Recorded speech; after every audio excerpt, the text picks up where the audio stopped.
In this episode, we're going to build some shelves for the pantry.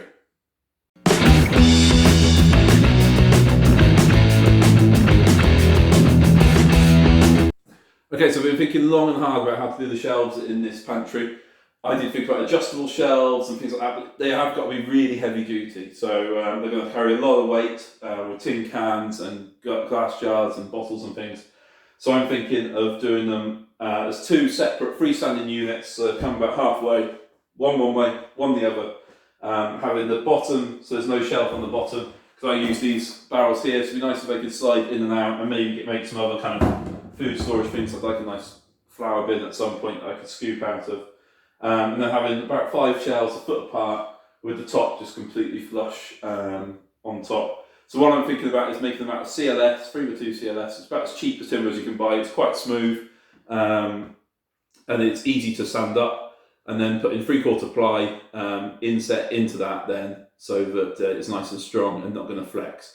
I've got some bought shelving down in the shed, and although I do like it and it is adjustable, the shelves have kind of bowed a bit and it never looks that nice. And I think a timber one would look nicer, nice and chunky, and yeah, should be plenty strong enough.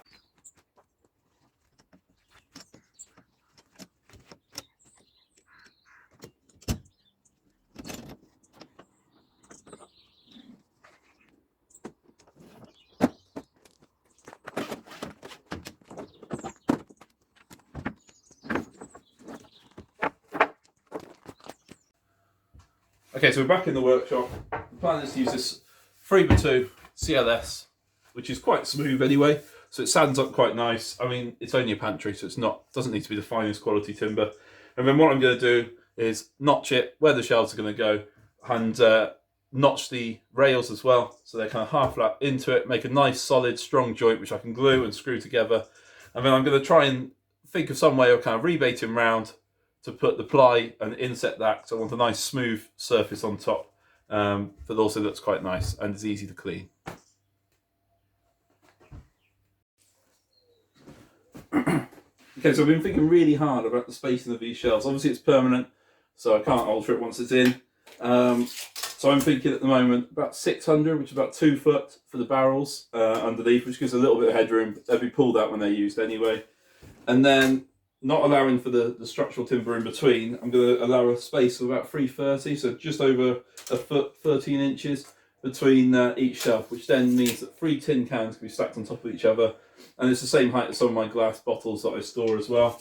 That will mean that on the top there is a kind of a shorter space, probably about 10 inches high, up to the ceiling, which I'm going to put a shelf on there anyway, and then some stuff that we don't use very often can kind of get put up there and slid in, and so bits of the food processor that we don't use very often and things like that. I might make some little boxes that go up there that can be pulled out nice and easily when we need them. So yeah, now I'm going to cut these housing joints and get started on the construction of them.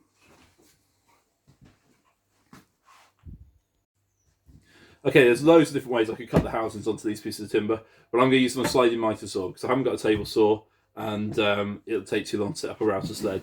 So what I'm going to do is I've fixed a sacrificial piece of wood there, and then I'm going to set the depth.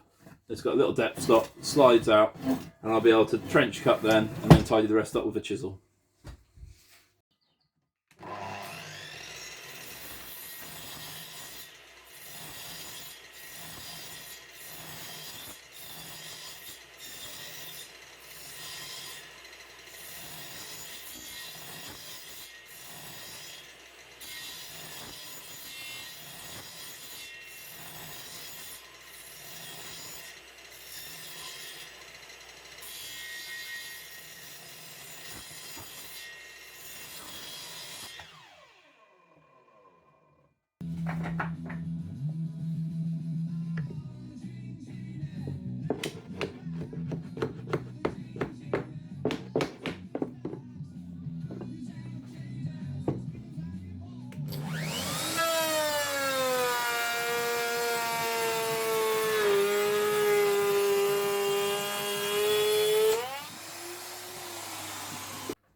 Right, so all the housings are cut and the cross rails as well, so they fit in nicely like that. And what I'm going to do is fire some screws in the back of there to hold them together. What I've also done is I've rebated across on these and on the side rail pieces, which will go across like that. So I might have to chisel up the corners, and then what that will allow is for the 18mm ply or 3/4 ply, whatever you want to call it, to sit into there, make it nice and solid and strong, and giving us a flat top so stuff can slide in and out easily, but I won't see the edge of the ply. Right, let's put it together.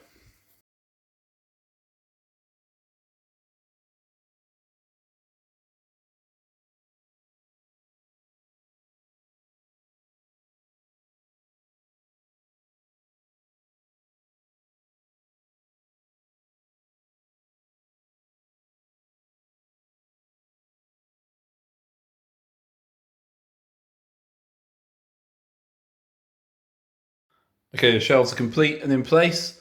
Last thing to do is to fix them back to the wall. I've used 3/4 18mm ply inset into the framework in the rebates, so nothing should flex or give. And then I've notched the back shelf, the back legs of the shelves over the skirting so they sit back flush against the wall. One thing I probably will need to do, infill this little bit here.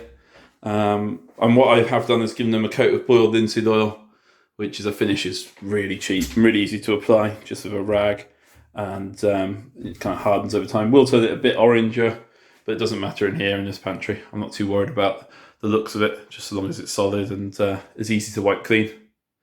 So yeah, time to get them filled up with some food. I'm pleased with these heavy duty shelves. They're solid. They are quite deep, but it allows for a tray of tins if I want to. And what I'm going to do next is make some narrow ones this side, and a kind of worktop unit this side, which will have some apple racks underneath to keep other food in here. So yeah, start with my pantry. The glass jars, the empty ones, these are all the ones I bought from a jumble sale a few weeks ago. And these are actually go down in the other shed, the empties, and only full stuff will be stored up here. But at the moment, it's just a way of getting it off the floor and away from the kids.